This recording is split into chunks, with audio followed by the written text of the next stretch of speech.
Welcome my dear student. आज बहुत ही इंपॉर्टेंट टॉपिक लेबनिज थ्योरम के बारे में डिस्कस करेंगे। ये लेबनिज थ्योरम है क्या, ये कब यूज करेंगे, ये किस फॉर्म के लिए दिया गया है लेबनिज थ्योरम, इसके बारे में। लेकिन सबसे पहले ये बताना चाह रहे हैं कि लेबनिज थ्योरम जो है ये आपके ऑल यूनिवर्सिटी के लिए बहुत ही महत्वपूर्ण लेसन, महत्वपूर्ण टॉपिक है, जिसके बारे में आज हम इसको बेहतरीन तरीका से डिस्कस करेंगे। और ये आप बताना चाह रहे हैं कि जो विद्यार्थी इंजीनियरिंग मैथमेटिक्स के लिए या बीएससी या एमएससी या कोई भी कंपटीशन की तैयारी करने वाले, जैसे आईआईटी, जैम, नेट, गेट, इस तरह के, या यूपीएससी या बीपीएससी क्या, या किसी भी स्टेट लेवल का जो है कोई भी कंपटीशन जो हायर मैथमेटिक्स से रिलेटेड है, जो तैयारी कर रहे हैं, उनके लिए लेबनिज थ्योरम बहुत ही महत्वपूर्ण है। तो थोड़ा इसके बारे में समझेंगे और इसका पूरा एक्सप्लेन पूरा डीप में करेंगे, ताकि जो है कोई कंफ्यूजन ना रह सके। अब सबसे पहले ये होता है कि लेबनिज थ्योरम हम क्यों यूज करते हैं, ठीक है, इसके बारे में बताएंगे। और इसका जो भी विद्यार्थी इसके डीप में नॉलेज चाहते हैं कि इसके प्लेलिस्ट में टोटल वीडियो अपलोड किया जाएगा और इसको जो भी टॉपिक है आपको पूरा एक्सप्लेन के साथ क्लियर किया जाएगा, पूरी क्वेश्चन और पूरी थ्योरी के साथ। तो चलते हैं इसका हम यूज क्यों करते हैं इसके बारे में। तो जब भी n बार डिफ्रेंशिएट करना होता है तो उस n बार डिफ्रेंशिएट करने के लिए u इंटू v का जब क्वेश्चन दिया जाता है और n बार डिफ्रेंशिएट करना होता है तो उस समय इसी थ्योरम का यूज करते हैं, जिस थ्योरम का नाम है लेबनिज थ्योरम। तो चलते हैं इसका डिस्कस करते हैं और एक्सप्लेन करते हैं पूरी डिटेल के साथ।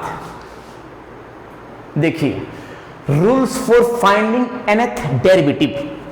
अब कोई फंक्शन है, उस फंक्शन को y equal to f x मान लेते हैं, इसका n बार डिफ्रेंशिएट कर सकते हैं, ठीक है।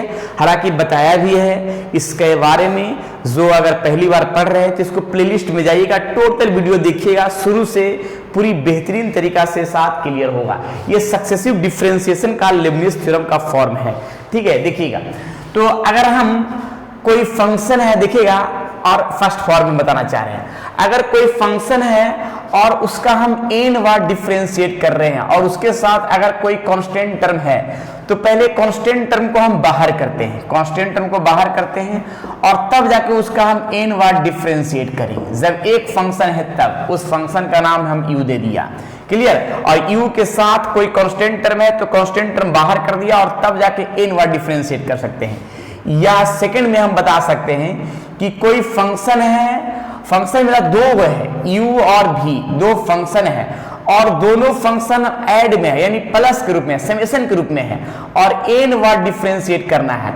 तो पहले हम एक काम करेंगे कि दोनों फंक्शन का अलग अलग n बार डिफरेंशिएट करेंगे, यानी पहले हम u का डिफरेंशिएट कर देंगे, उसके बाद हम v का डिफरेंशिएट कर देंगे, तब जाके ऐड करेंगे, दोनों का वैल्यू क्या आएगा, सेम आएगा। वैसा ही माइनस में वही काम कर सकते हैं, क्लियर।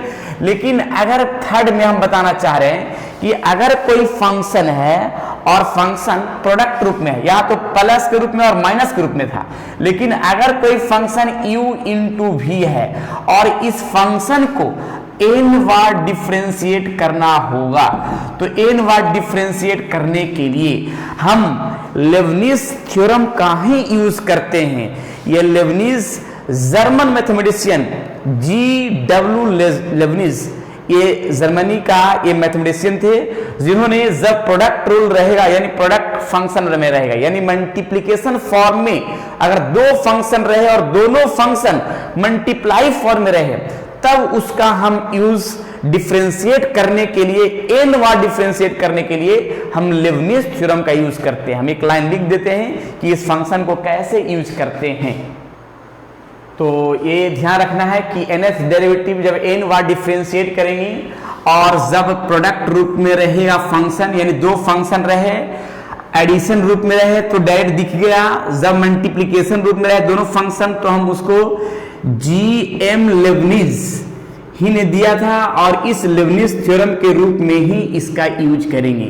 लेकिन सवाल है कि लेबनिज थ्योरम होता क्या है, कैसे इसका। तो सबसे पहले लेबनिज थ्योरम को हम प्रूफ बताते हैं, उसके बाद इस पर हम एक यूज करके दिखाएंगे कि क्वेश्चन कैसे बनेगा। चलिए तो इसको नोट करिए और हम इसका हम प्रूफ बताते हैं लेबनिज थ्योरम का। हालांकि ये लेबनिज थ्योरम से रिलेटेड क्वेश्चन भी एग्जाम में पूछे जाते हैं कि क्या इसको प्रूफ करना है लेबनिज थ्योरम का।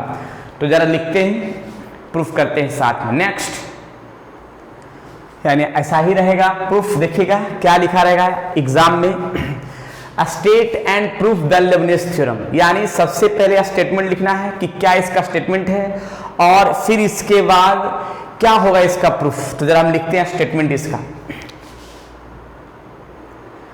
चलिए जरा देखिएगा इसका ये है statement, if u and v v two function x processing derivative of the nth orders, then u into v n, यानी u into v को n बार डिफरेंशिएट का n c0 un v1 plus n c